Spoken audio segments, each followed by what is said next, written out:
एक उदाहरण बताते हैं, कबीर परमात्मा का एक साधक था। हम कैसे साधक हैं, हम भगवान के ज्ञान को अवश्य सुनते हैं लेकिन मनमुखी तुरंत हो जाते हैं।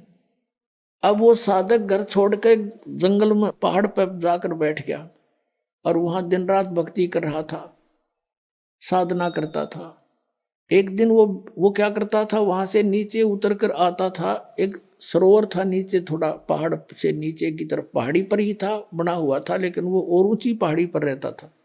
वहां आकर स्नान करता था और जल भर ले जाता था अपना करमंडल में। एक दिन वो बीमार हो गया, इतना असहाय हो गया कि वो स्नान करने मुंह धो नहीं सकता था, और मुंह धोए बिना वो भगवान नहीं बच सकता था। इस तरह की अपनी अटकल बना रहा था। तो वो रोने लग गया बहुत बुरी तरह, हे भगवान, मैं मुंह धोऊंगा कैसे, मुंह धो नहीं सकता, आपको याद कैसे करूंगा, ऐसे तरफ कर रहा था।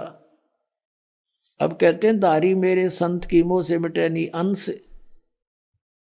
अब उसके लिए परमात्मा ने क्या किया, इतनी जबरदस्त वर्षा कर दी कि पूरी पृथ्वी पर जल ही जल हो गया, कम से कम 200 400 फुट ऊंचा। और फिर वो जल उस पहाड़ी के निकट पहुंचा जहां वो संत बैठा था। इतना निकट कर दिया वो जल कि उसने ऐसे देखा, अरे जल यहां आ गया, अरे वर्षा इतनी अच्छी होगी। और उसने फिर मुंह धोया, मुंह धो के पानी पिया।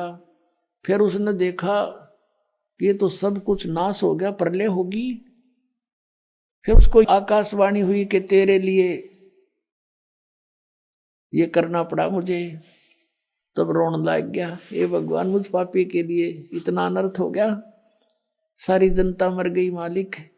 कहते हैं उसी एक्शन एज इट इज कर दिया, जो का तू एज इट इज, जैसे जो जहां काम कर रहा था एज इट इज कलम पकड़ी तो कलम में पकड़ा बैठा वहां पर। तो यहाँ के बारे में कहते हैं, मौला थल से जल करे और जल से थल कर देत, साहेब तेरी साहेबी अब श्याम कहूं अक्सवेत। परमात्मा एक सेकंड के कुछ क्षण में भी पूरी पृथ्वी पर जल ही जल विनाश कर सकता है। और दूसरे क्षण में जो का तू, आपको जैसे यहां बैठे हो ऐसा ही बैठा दे, आपका याद भी ना हो मेरे गिल बनी थी क्या। इतना सामर्थ्य परमात्मा में है। और हम इन अनाड़ियों के कारण, अज्ञानता के कारण, शास्त्र विरुद्ध साधना करने के कारण, परमेश्वरीय लाभ से वंचित रहने से हम ये सोच बैठे हैं ऐसा नहीं हो सकता, ऐसा नहीं हो सकता। और ये अगर मगर जो है, ये हमारे भक्ति मार्ग को समझने में बहुत